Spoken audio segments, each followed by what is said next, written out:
Boa noite, irmãos e irmãs, na graça e na paz do nosso Senhor e Salvador, Jesus Cristo. Que bênção estarmos juntos mais uma vez para louvar a Deus e meditar na sua palavra. Eu quero convidar você a, por favor, abrir sua Bíblia comigo na carta do apóstolo Paulo aos Gálatas, 6º capítulo. Nós leremos a partir do primeiro verso e até o verso de número 10.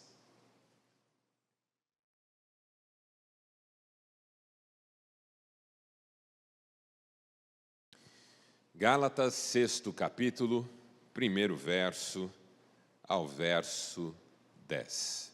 Diz assim: Irmãos, se alguém for surpreendido em algum pecado, vocês que são espirituais deverão restaurá-lo com mansidão. Cuide-se, porém, cada um, para que também não seja tentado.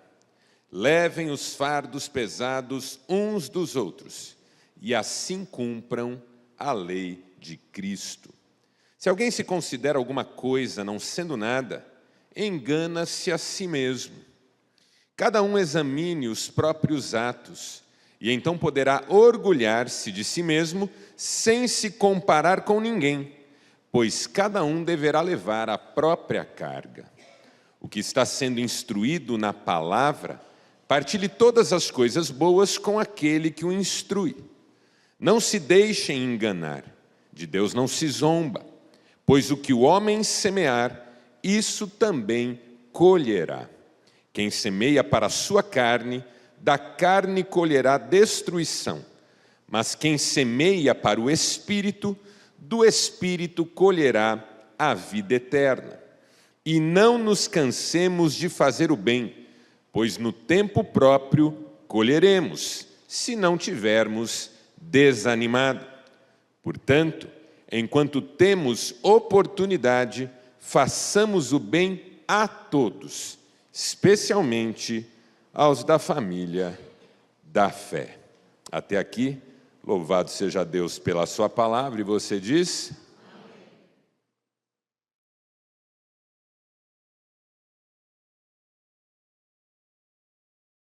Começar alguma coisa não é assim tão difícil. Difícil, às vezes, é terminá-la.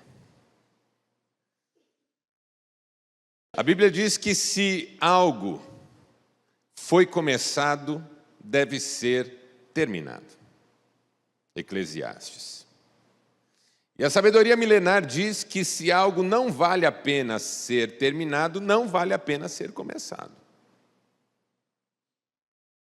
Agora, mais difícil do que simplesmente terminar o que se começou, é terminar bem o que começou bem. Porque também não se trata de terminar de qualquer jeito,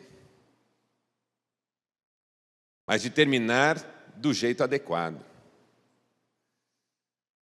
Às vezes um casamento começa bem, mas termina mal. Às vezes uma trajetória começa bem, mas termina mal. É preciso terminar bem as coisas. É preciso sustentar aquilo que em nós subsiste como princípios, valores, coisas que têm de fato importância. O apóstolo Paulo diria: eu combati o bom combate, completei a carreira e guardei a fé.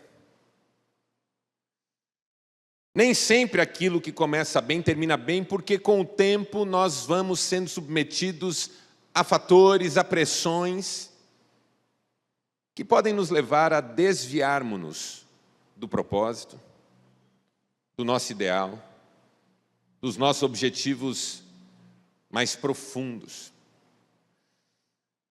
Isso vale para tudo, vale até para a vida espiritual. Você encontra na Palavra de Deus, histórias de pessoas que começaram muito bem, mas terminaram muito mal. Veja, por exemplo, o caso de Sansão. Sansão começou muito bem.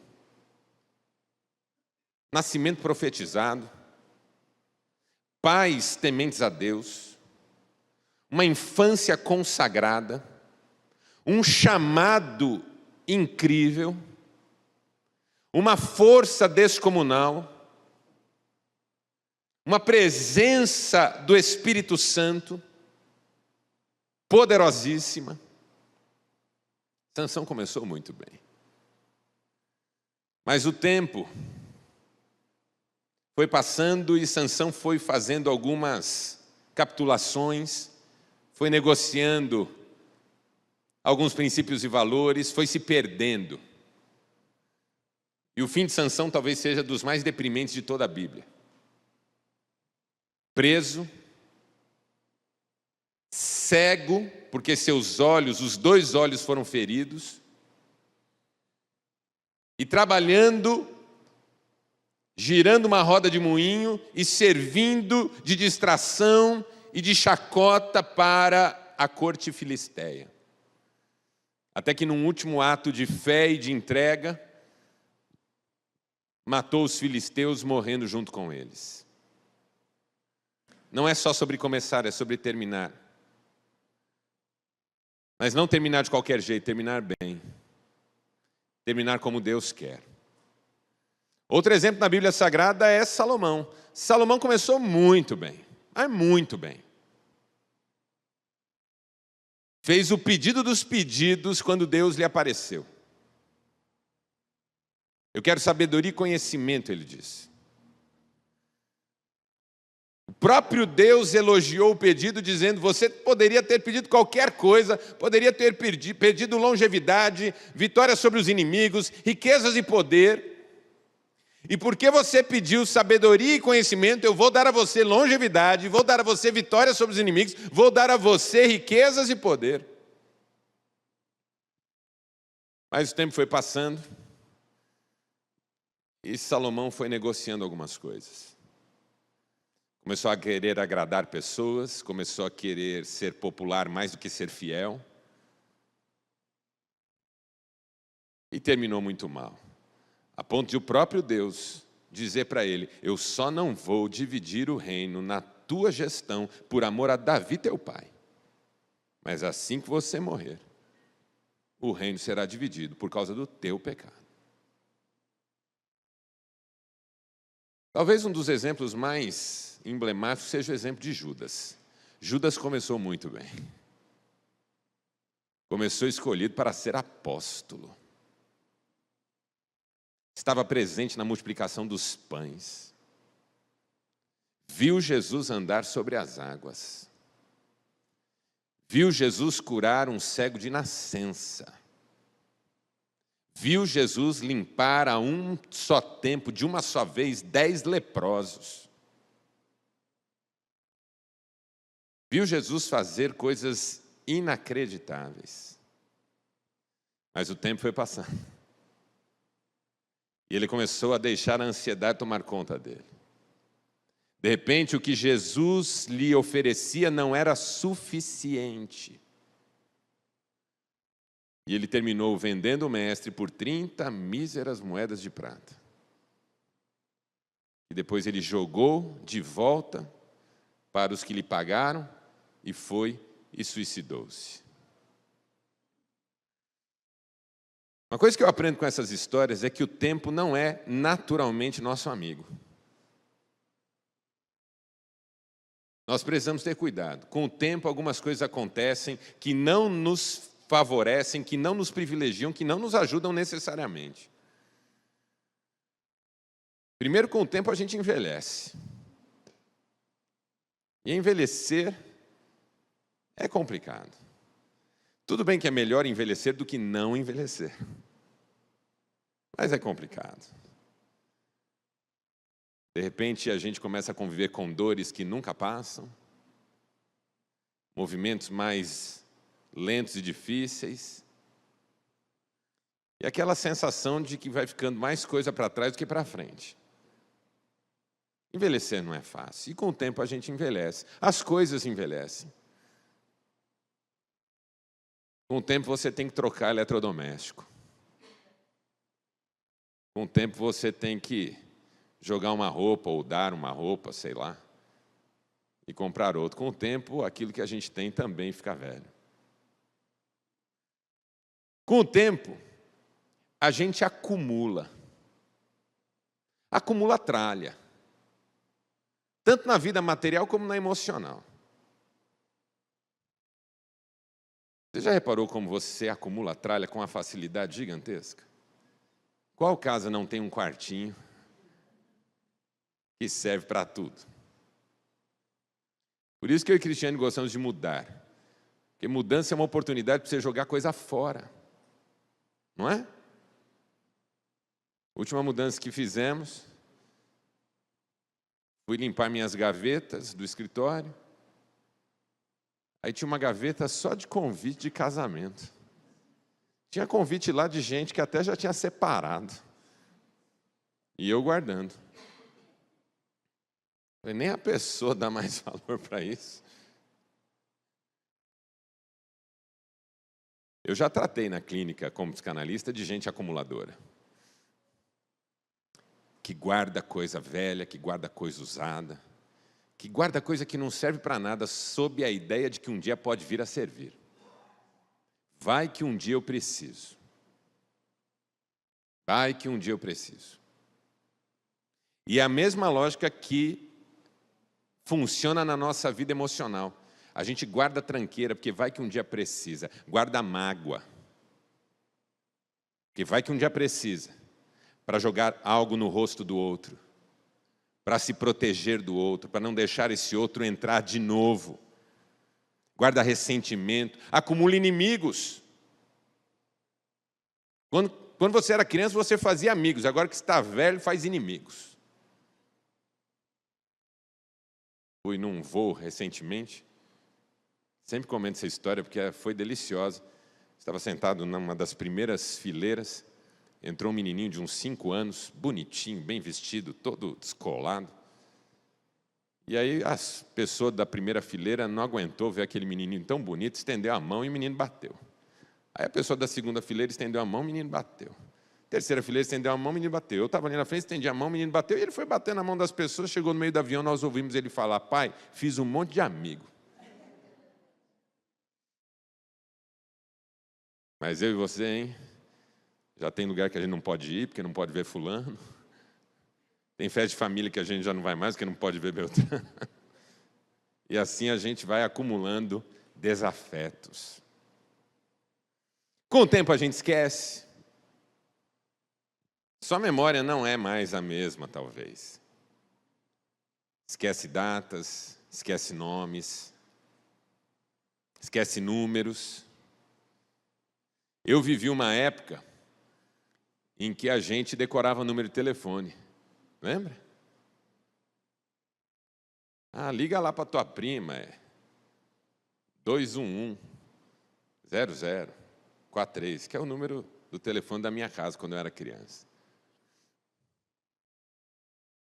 Hoje, tem gente aqui que não sabe o próprio número.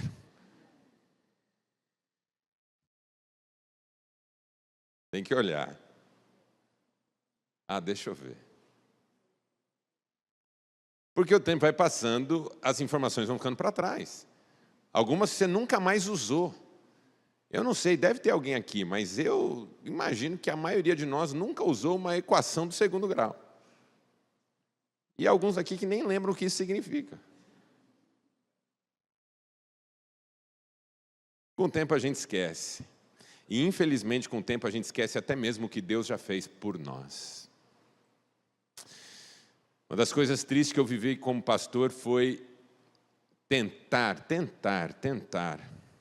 ajudar pessoas, conciliar pessoas, trazer de volta para o caminho da fé pessoas que no passado viveram grandes milagres. Isso é muito triste. A pessoa viveu um grande milagre, mas se esqueceu. E agora o coração dela está fechado para o Senhor, que lhe ajudou tão prontamente quando ela mais precisou. Com o tempo, a gente se cansa. É como correr uma maratona. No começo você tem disposição, o problema é o final. Com o tempo as pernas reclamam, as cãibras se insinuam. Com o tempo a respiração é mais difícil, com o tempo dá vontade de desanimar. Cansaço. O tempo vai passando e tudo isso vai se impondo, e tudo isso vai nos convocando a uma renovação que nem sempre é fácil. E às vezes é por essa razão que algo que começou bem termina mal ou nem termina.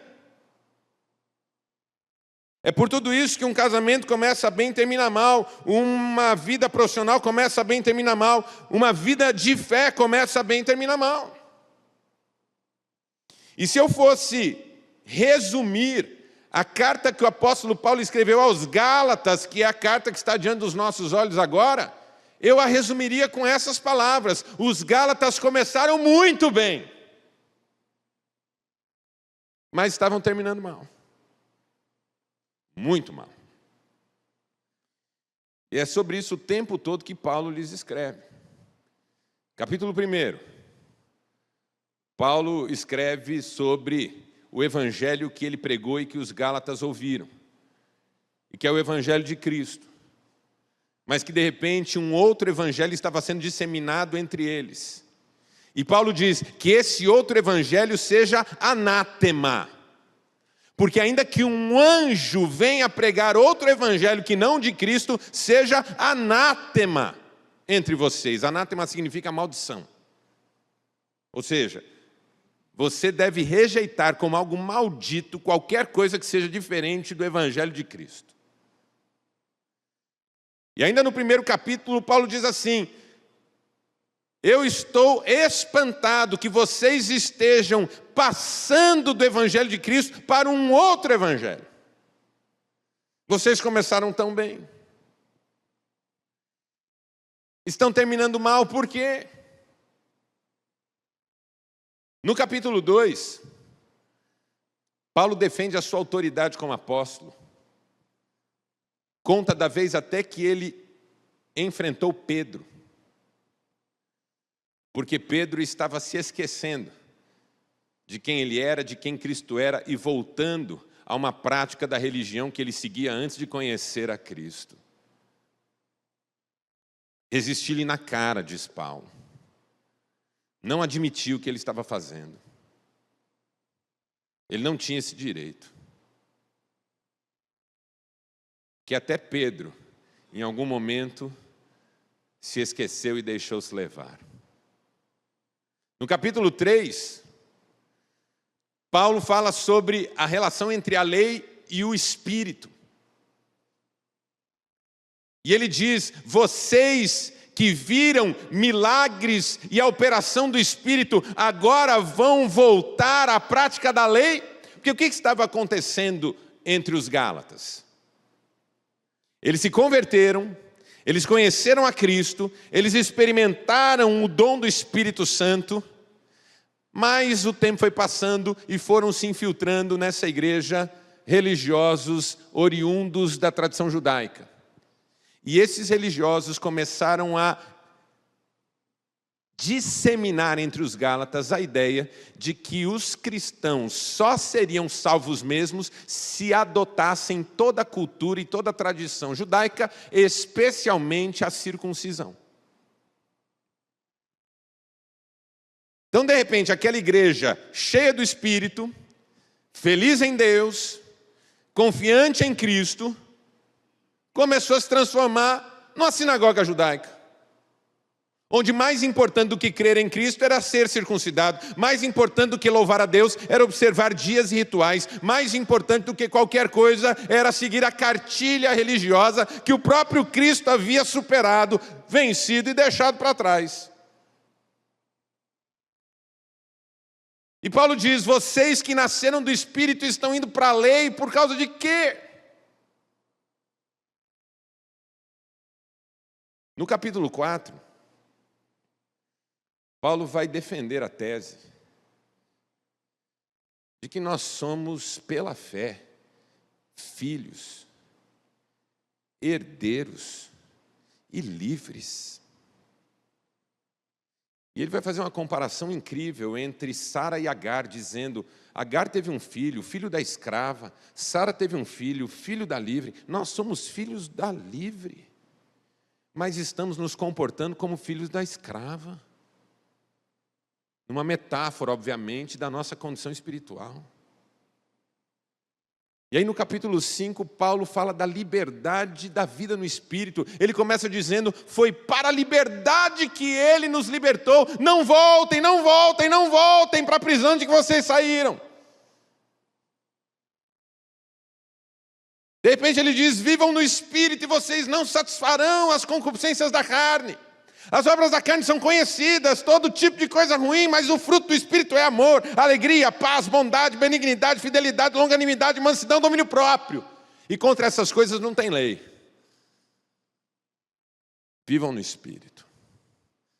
Então você lê a carta do apóstolo Paulo aos Gálatas, você vê que o tempo todo o esforço dele é no sentido de dizer: não façam o que vocês estão fazendo, não voltem no caminho que vocês estão seguindo, não vendam a alma de vocês, não terminem mal aquilo que começou muito bem. E essa é a palavra que talvez Deus queira que nós entendamos nessa noite. Meu irmão, minha irmã, olhe para mim, não termine mal o que começou muito bem, porque foi Deus quem começou. E o mesmo apóstolo Paulo escreveu que aquele que começou a boa obra em nós, aleluia, certamente há de aperfeiçoá-la, completá-la, terminá-la. Agora, a pergunta é: como? Como começar bem e terminar bem? Porque essa é a questão. Como viver de tal maneira que não aconteça conosco o que aconteceu com Sansão, que aconteceu com Salomão, que aconteceu com Judas, que aconteceu com tanta gente que a gente já viu. Você nunca ficou horrorizado, horrorizada com alguém que tinha uma fé tão linda e de repente está tão longe de Deus agora? Como? Como começar bem e terminar ainda melhor? À luz do primeiro milagre de Jesus em Caná da Galileia, quando acabou o vinho e Jesus transformou a água em vinho, e o vinho novo era muito melhor. Olha, meus irmãos, desde que Jesus fez esse milagre em Caná, está claro para todo aquele que nele crê que o tempo passa e Deus pode fazer coisas ainda maiores e ainda melhores na nossa vida e na nossa história. Como viver isso? Aí Paulo vai tentar responder isso no capítulo 6 que nós lemos, sobretudo nesses 10 primeiros versos, considerando que já é o último capítulo da carta, e depois, a partir do verso 11, Paulo vai caminhar para o desfecho da carta. E nesses 10 versículos que nós lemos, Paulo nos ensina 4 lições que vão nos ajudar a seguir bem e a, em nome de Jesus, terminar bem, para podermos dizer também como ele, o apóstolo Paulo: combati o bom combate, completei a carreira e guardei a fé. Guardar a fé aqui não é sobre guardar a fé numa caixa, numa gaveta. É a guarda no sentido da proteção. Eu mantive a fé intacta, ela não foi ferida, ela não deixou de ser firme e forte, ela não foi abalada, ainda que eu tenha passado por tudo que passei, guardei a fé.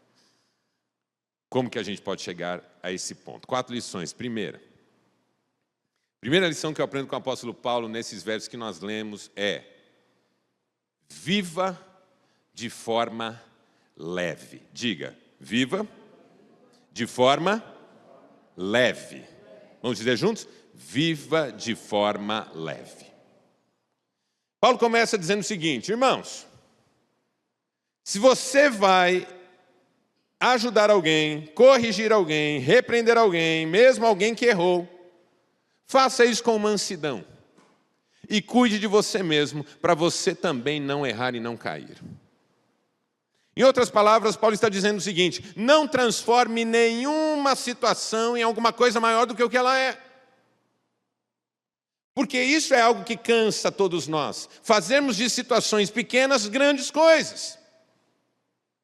Ah, mas ele errou. Ah, mas ele pecou. Ah, morte a ele. Ah, vamos acabar com tudo. Ah, não dá mesmo. Muitos de nós estamos desanimados e abatidos porque transformamos pequenas coisas em grandes coisas. E a vida pode ser leve. Você tem que ter uma conversa difícil com alguém? Tenha, mas faça isso de forma leve, com mansidão e amor. Você tem que resolver uma questão do seu casamento? Resolva, mas faça isso com mansidão e amor. Você já percebeu como nós somos especialistas em agravar o que podia estar resolvido? O marido decide que vai ter uma conversa com a esposa. Porque internamente ele quer melhorar o casamento. Então ele chega para ela e fala assim: ó, vou falar, hein? Desse jeito não dá mais. Estou por aqui, ó. Brinca comigo para você ver. Eu sumo, hein? Quer apostar que eu sumo? Aí ela fala, então vai. Aí eu vou, hein? Vai. Não quero o homem do meu lado que não queira ficar comigo. Não, não é que eu não quero ficar com você, é que você é insuportável. Não, eu insuportável. Insuportável é você. Vive carrancudo, brigando com tudo, chato. Não, eu chato, você que é chata. Sempre pegando no meu pé, sempre discutindo comigo por qualquer bobagem. Eu discutindo com você qualquer bobagem? Você que me leva sempre para os piores lados, sempre achando que eu estou perseguindo você, que eu sou contra você. Eu não sou contra você, eu sou a tua esposa, eu estou a seu favor, não sou tua inimiga. Ah, não é minha inimiga. Mas parece que é. Fica sempre me evitando, não deixa nem eu chegar perto. Aliás, faz tempo, hein? Faz tempo. Você só quer na sua hora? Nem me trata mais bem? Não me leva para jantar faz uns 5 anos? É um festival de pastel para cá, pastel para lá. Mas você também, desde que a gente casou, não se cuida. E você, desde que a gente noivou, já estava estranho comigo. E você já mudou desde que a gente namorava. E você é igual sua mãe. Porque esse que é o legal, quem chegar mais longe no passado ganha, né? E aí eu pergunto assim, mas escuta, irmão, qual que era o objetivo mesmo da conversa? Não, era restaurar. Ah, que bom. A sabedoria reinou aí, que coisa linda de ver. Quantas vezes, em nome de resolver uma situação, nós não a agravamos? Porque somos pesados. Estamos o tempo inteiro canalizando contra os outros as nossas próprias frustrações. Por que às vezes eu sou duro com alguém? Porque no fundo, eu sou amargo com a minha própria vida. Por que eu não consigo me conciliar com pessoas? Porque no fundo eu não consigo me dar bem nem comigo. Eu atendo pessoas para quem eu digo, as confusões que você vive externamente são fruto das confusões que você carrega com você. Tem gente que tem tanta confusão interna que ela precisa de uma confusão externa para vincular a confusão interna dela com essa externa. Freud dizia isso, há pessoas que têm uma angústia que elas não sabem explicar. Elas não sabem de onde vem nem como que é. Então elas criam cenas exteriores para poderem dizer, é isso que me angustia, quando na verdade é a angústia que cria isso.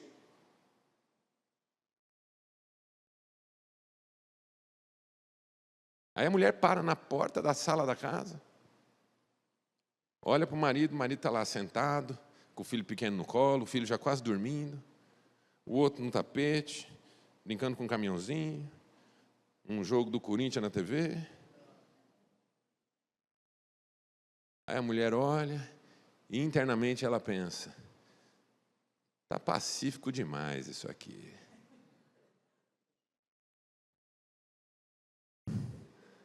Eu preciso acabar com isso. Aí ela põe a mãozinha assim na cintura, olha para o marido e fala assim, você também não sai mais daí, né? Aí ele fala, não sai daqui como? Vive aí nesse sofá agora. Aí ele fala, como vivo aqui?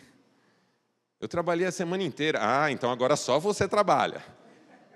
Não, não é que só eu trabalho. Aí começa aquela discussão, de repente os dois estão gritando, a criança está chorando, o pequeno já saiu correndo. Aí ela fala, tá vendo o que vocês fazem comigo?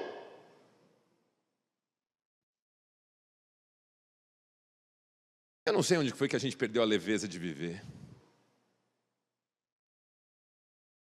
Que tudo precisa ser pesado, brigado, complicado, difícil.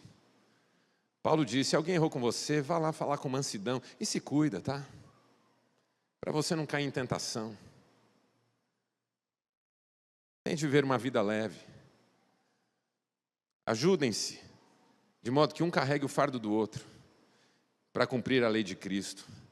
Veja, Paulo diz nesse texto que cumprir a lei de Cristo é deixar a vida mais leve para o outro. Ajude o seu irmão a carregar o fardo dele, e assim você vai cumprir a lei de Cristo. Cumprir a lei de Cristo é deixar a vida mais leve para nós e para as pessoas que nos cercam. Porque se eu não viver leve, eu não chego no final dessa corrida. Não dá para correr maratona com mochila nas costas, não dá. Já assistiu São Silvestre? A corrida de final de ano? Já correu? Quem aqui tem o sonho de correr a São Silvestre faz mais de 30 anos?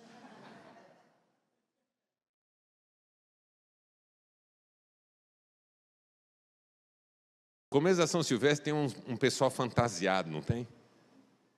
Tem uns até que estão com a fantasia carregando um carro, carregando mala de trabalho. Nenhuma dessas pessoas chega no final da corrida, nenhuma. É só para dar largada, depois já desiste, porque não dá para correr com aquilo tudo. Só que na vida emocional é assim também. Quanto mais tralha você carrega, menos você consegue seguir adiante. Pesa. Tira essa mochila fora. O apóstolo Pedro escreveu dizendo, lancem sobre ele toda a ansiedade. E esse verbo lançar, ele não fala de um lançamento que acontece com força e para longe, mas fala de alguma coisa que você derruba, como se estivesse sobre os ombros. É igual carregar um saco de batata. Quando você chega no final daquele percurso com um saco de batata, você não tira ele dos ombros com todo cuidado e deposita no chão com todo cuidado. Um saco de cimento, você simplesmente chega e vira, deixa ele cair, joga. É essa a ideia de Pedro. Lancem sobre ele toda a ansiedade. Ou seja, uma vez que vocês se consideram diante de Cristo, esse saco pesado nas costas de vocês, joguem isso fora. Porque Ele tem cuidado de vocês. A vida de quem conhece a Deus tem que ser mais leve. O próprio Jesus disse, tomem sobre vocês o meu fardo, porque o meu fardo é suave, o meu jugo é leve. Olha que coisa bonita. Está vendo pesado por quê, irmão? Está vendo pesada por quê, irmã? Alivia a sua bagagem, em nome de Jesus. Segundo, quer terminar bem? Além de viver de forma mais leve, você precisa rejeitar a inveja. Diga, rejeitar a inveja. De uma vez? Rejeitar a inveja. Porque Paulo continua dizendo o seguinte, ninguém se compare com o outro, mas cada um compare-se consigo mesmo, para ter do que se gloriar. Essa é uma das lições mais poderosas da sabedoria bíblica. Cada um tem uma vida, cada um tem a sua vida, cada um tem o propósito de Deus na sua história, cada um está escrevendo uma história com Deus, cada um é cada um. Mas o que deixa a nossa vida complicada, difícil? Por que às vezes desanimamos, cansamos e desistimos até? Porque estamos o tempo todo nos comparando.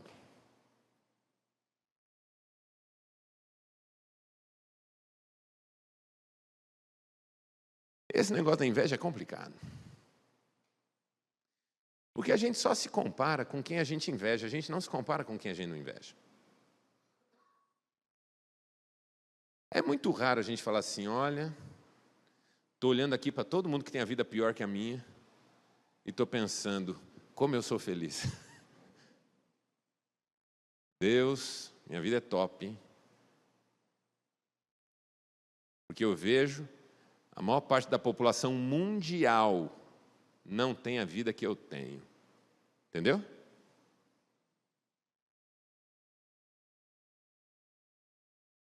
Uma vez eu estava pregando sobre aquele texto em que Jesus diz assim: ai de ti, Corazim, ai de ti, Betsaida, porque se em Sodoma e Gomorra tivessem sido feitos os milagres que foram feitos em ti, há muito teriam se arrependido no pó e na cinza. Aí eu traduzi toda essa frase numa frase só. Tem gente que se vivesse o que você vive, erguia a mão para o céu. Sim ou não, irmãos? Tem gente que se vivesse o que eu vivo, erguia a mão para o céu. Tivesse o casamento que eu tenho, morasse na casa que eu moro, dirigisse o carro que eu dirijo, vestisse a roupa que eu visto, fosse passear nos lugares que eu vou, comesse a comida que eu como, se sentiria bilionária. Mas eu não me comparo com essas pessoas. Eu comparo com aquelas que têm mais do que eu. E aí eu fico com a sensação que o que eu tenho não é suficiente. O meu carro não é tão bom, porque tem melhor. Minha casa não é tão boa, porque tem melhor. Que minha roupa não é tão legal, porque não é da marca que é mais cara. Que o restaurante que eu vou não é o melhor. E aí eu começo a trabalhar, não mais para viver o que Deus tem para mim, mas para viver o que o outro está vivendo. E está aí uma coisa que vai acabar com a sua alegria. O dia que você descobrir que vive para ser o outro e não mais você. Um amigo meu me disse uma vez: Marcelo, se você ficar igual ao outro, Deus terá saudades de você. Porque o outro ele já tem. Você vai ficar faltando. Paulo diz: pare de se comparar. Agora, se você quer ser excelente, compare-se consigo mesmo. O que isso significa? Eu não estou mais rivalizando com o meu irmão e não estou mais invejando a vida de quem está melhor do que eu, sob a minha ótica. Eu estou me comparando comigo. Se hoje eu sou uma pessoa melhor do que ontem, e se amanhã eu posso ser uma pessoa melhor do que hoje. Aí faz sentido. Livre-se da inveja. Rejeite a inveja. Não entre pelo caminho da inveja. Até porque o invejoso pressupõe felicidade, entendeu? Quando o invejoso inveja, ele pressupõe que a vida daquele que ele inveja é melhor de fato. E vamos jogar limpo? Não necessariamente. Não necessariamente. O analista francês Jacques Lacan diz que a inveja, que é uma coisa do olhar, invídia, mal olhado, pouco ou nada se relaciona com o que o outro tem, mas ao fato de que o outro aparece unido ao que tem numa espécie de completude que se basta. Ou seja, eu invejo quanto o outro parece feliz por ter o que tem. Mas essa felicidade é presumida, não é necessariamente verdadeira. Eu e Cristiane gostamos de praia. Aí às vezes nós vamos para a praia e andamos pela praia. E ficamos vendo aquelas casas lindas à beira-mar. Não tem casas lindas à beira-mar? Aí eu falo para ela assim: amor, já pensou terminar a vida num lugar desse? Acordar pela manhã, abrir a porta da sacada e olhar o mar. Descer e já pôr o pé na areia. Caminhar. Hein? Não tem mais palestra para fazer, paciente para atender, igreja para cuidar. Você não passa nem o endereço para os parentes, que é para eles nem irem.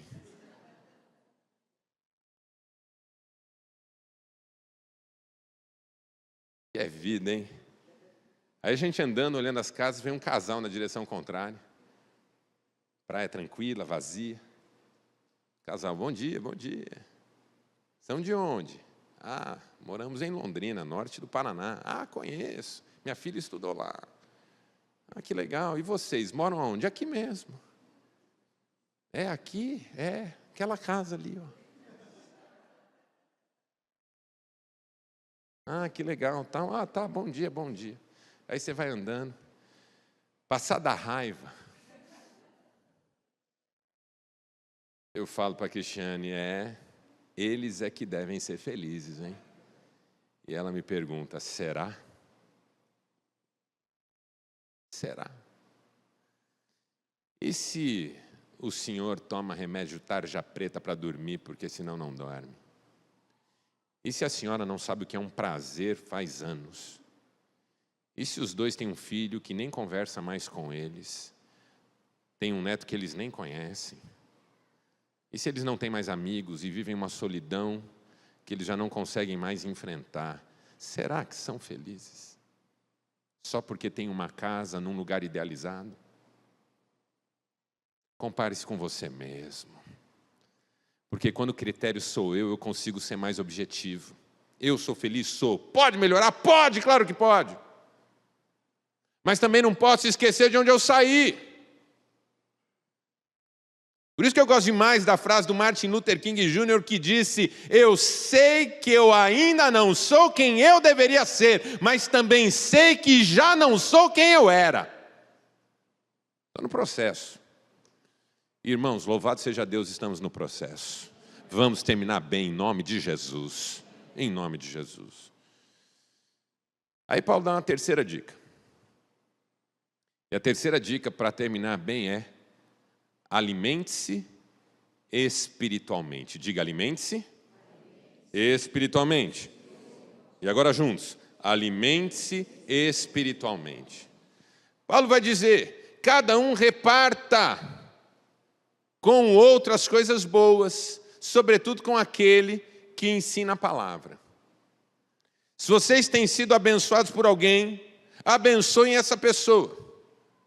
Porque aquele que semeia para a carne, da carne colherá corrupção, mas aquele que semeia no Espírito, do Espírito colherá vida eterna. Olha a ideia de Paulo, de que alimentar-se espiritualmente é algo que se projeta para a eternidade, porque não tem jeito de terminar melhor do que terminar na eternidade.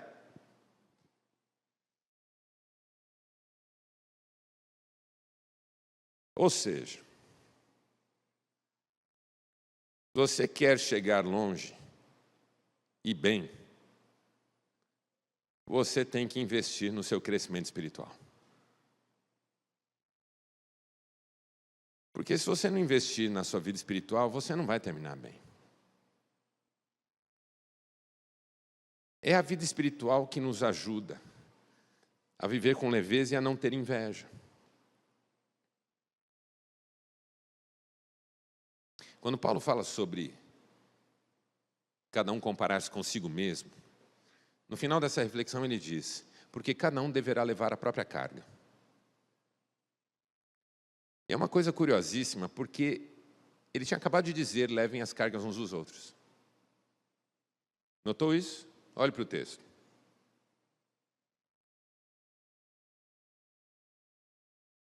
Levem os fardos pesados uns dos outros. Verso 3. E assim cumpram a lei de Cristo. 2 versos na sequência. Cada um deverá levar a própria carga. Veja, não é Paulo numa carta e depois em outra, nem mesmo num capítulo e depois no outro. 2 versículos depois. Levem as cargas uns dos outros e cada um leve a sua. Por quê? Tem 2 possibilidades. A primeira é que Paulo tinha transtorno bipolar.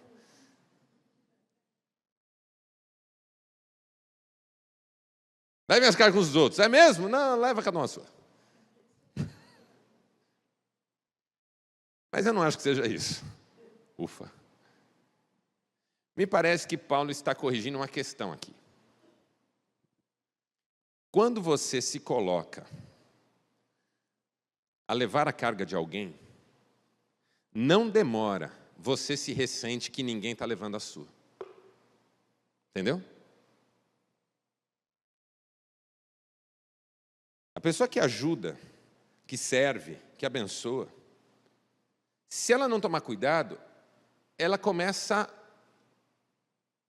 a contabilizar isso. Puxa, já ajudei tanta gente. Fulano, quando precisou, estava lá. Olha aí tudo que eu já fiz. E a hora que eu preciso, ninguém. Me doei, me desgastei, fiz tudo por todos, mas aí quando chega a minha vez, ninguém. Aí Paulo fala, quer saber? Esse vitimismo não tem lugar na fé, não. Leve a carga do seu irmão. E a sua, se vira com ela. Simples assim. Leva a carga da tua irmã. Ah, mas e a minha? Se vira. Leva a carga do teu irmão. E a minha? Se vira. Leva a carga daquele ali. Ah, mas e a minha? Se vira. É isso que Paulo está dizendo. Porque senão a gente não vai levar a carga de ninguém, porque vai ficar esperando a vida inteira que alguém leve a nossa.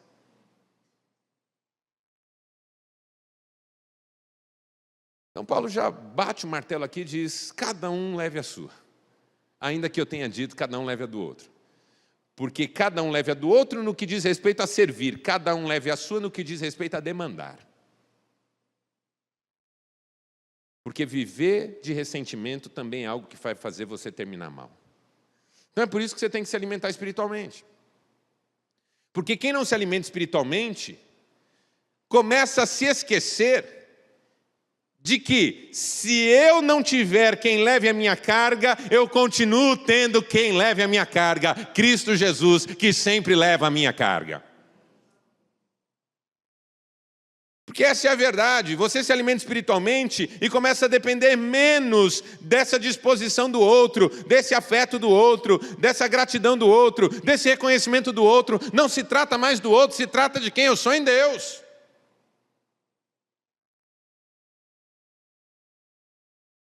Por isso que quando alguém diz assim para mim, se eu não me amar, quem é que vai me amar? Bom, primeiro, se eu não me amar é complicado, porque quem que se ama de fato, né?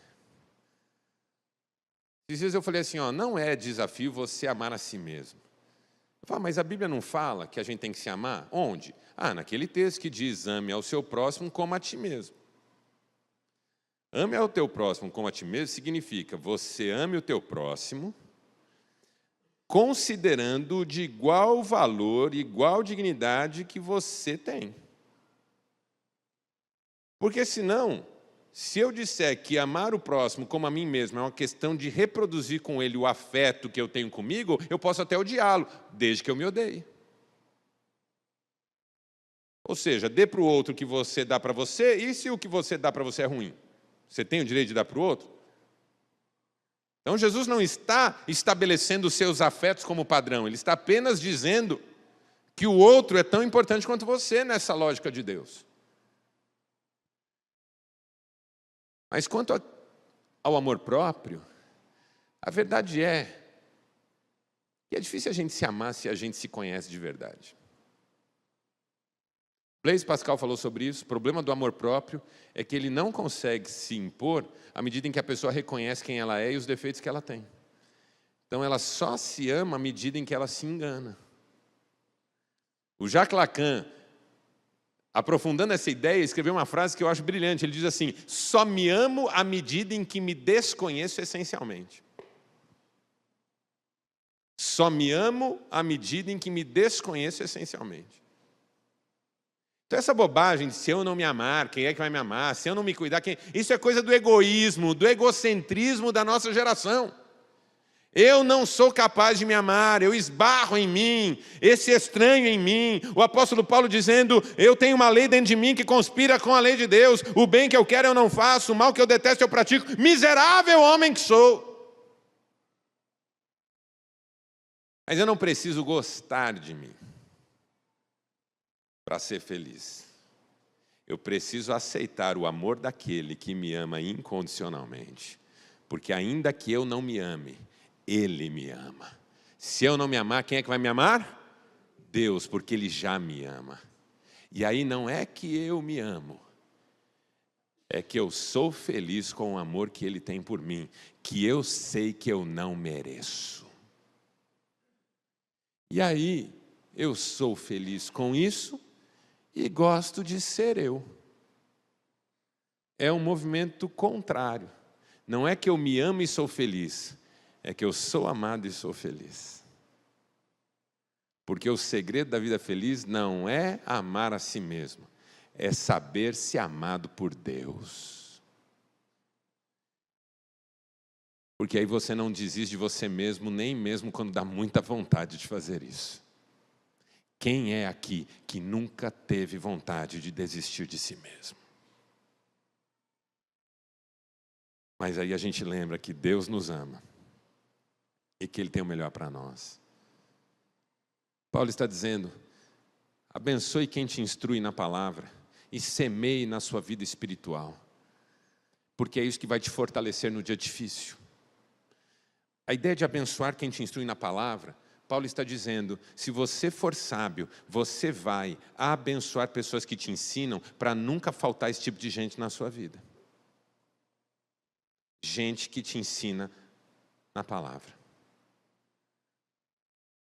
Imagine você poder viver cercado de gente que te ensina. Então use o que você tem para viver cercado de gente que te ensina. É isso que Paulo está sugerindo. Para você semear no espírito e não na carne. Quer terminar bem? Não pare de se alimentar espiritualmente.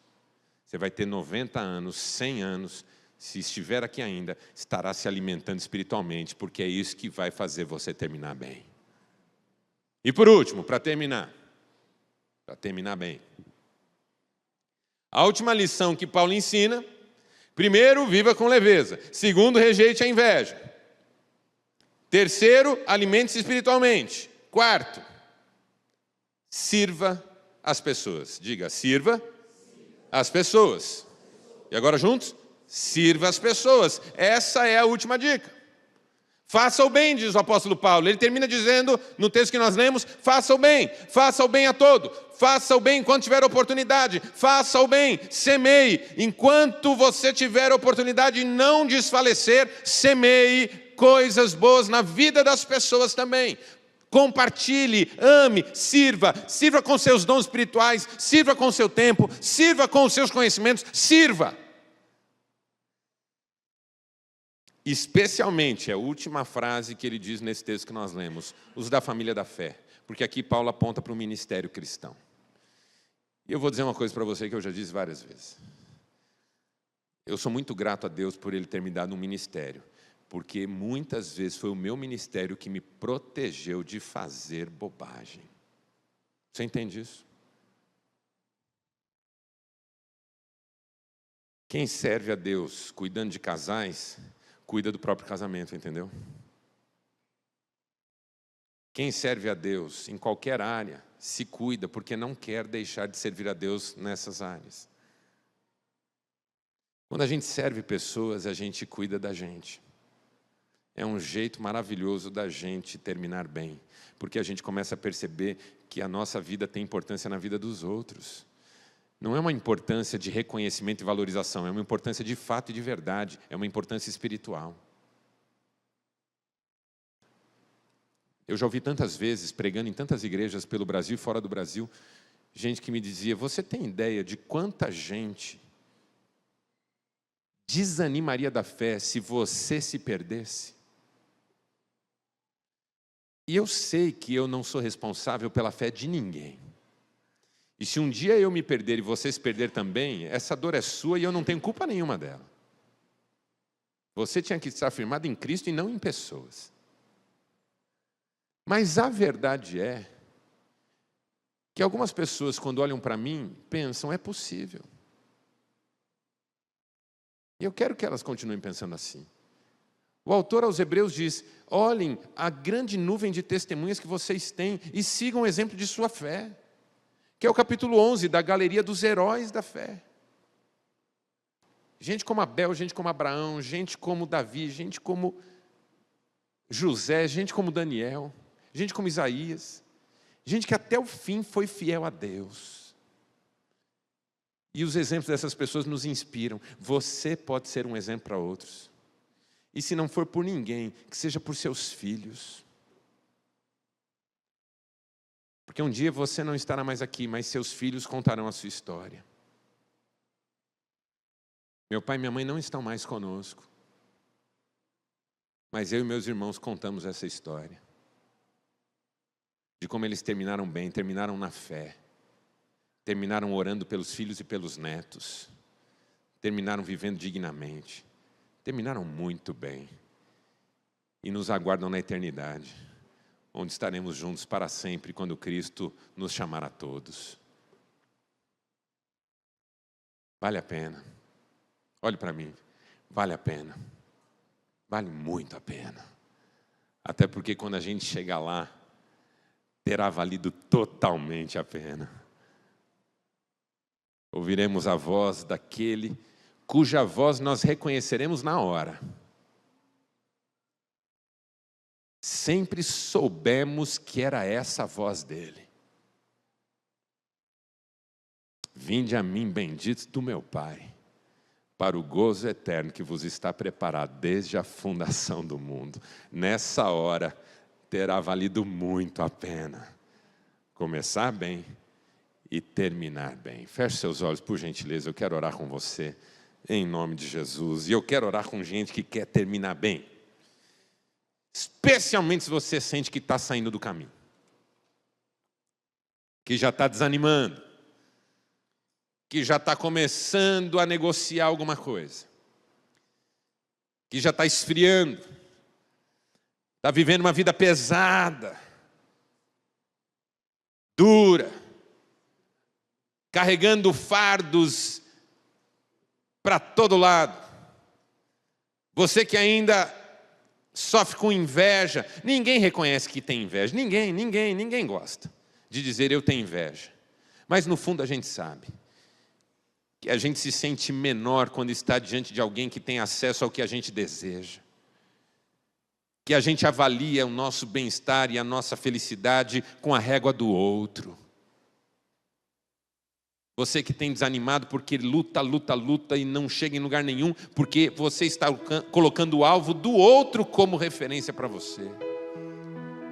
Você que tem se alimentado pouco espiritualmente, vida de oração zero, leitura da palavra nada, e mal se relaciona com pessoas que podem te ajudar a seguir pelo caminho da fé.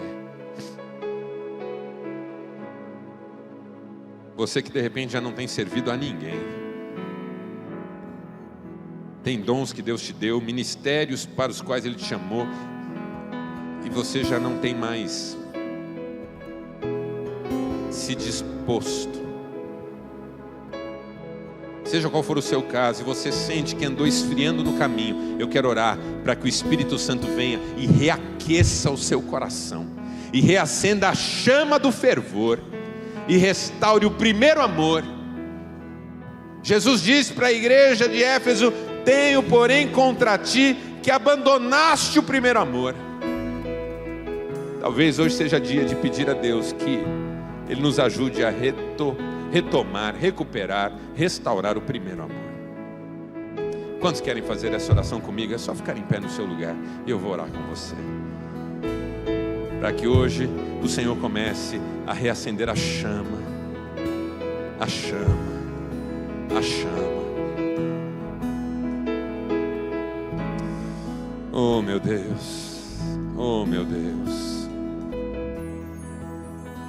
que coisa linda a tua palavra, quanto aprendizado aqui, quanto aprendizado, quantas verdades, verdades que nos constrangem, porque nós somos inclinados a fazer tempestade em copo d'água, a deixar a vida pesada, a transformar problemas pequenos em grandes coisas.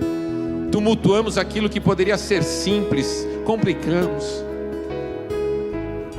E recusamos o fardo de Jesus, que é suave e leve. Carregando um passado que nunca passa, um presente de dificuldades, murmurações, reclamações, queixas, e um futuro que fica parecendo cada vez mais inviabilizado. Ajuda-nos a viver com leveza. Ah, Espírito Santo, derrama sobre nós nessa noite um bálsamo de leveza, casais que estão vivendo dias pesados, a casa está pesada, o clima está chato, está triste, briga-se por qualquer coisa. Meu Deus, cura esse casal nessa noite, em nome de Jesus.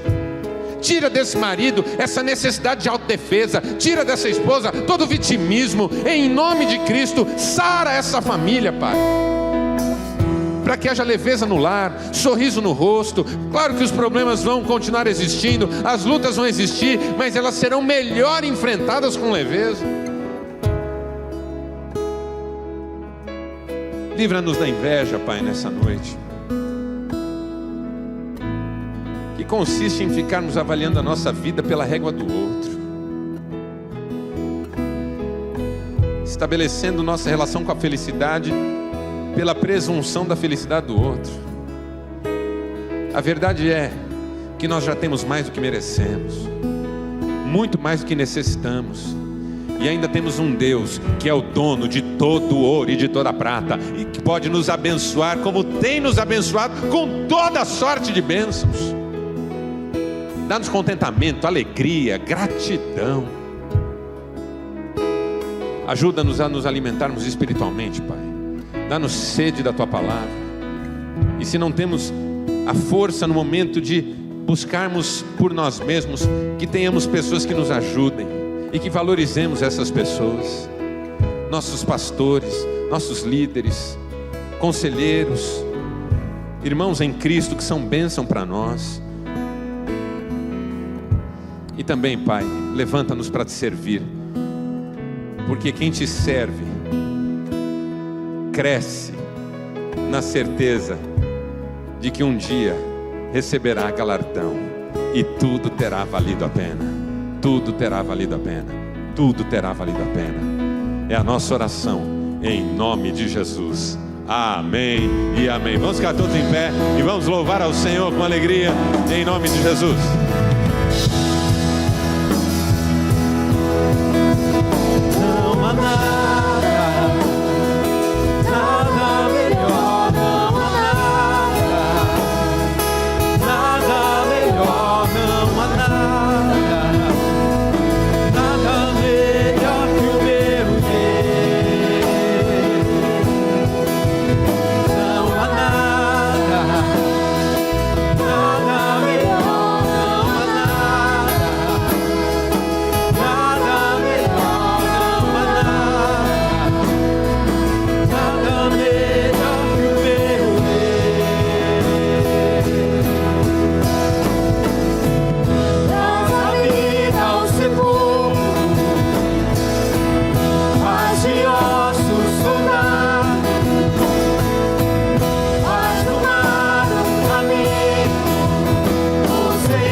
Amém, Jesus, que toda a honra, toda a glória seja dada ao Senhor. Obrigado, Pai, por esse banquete.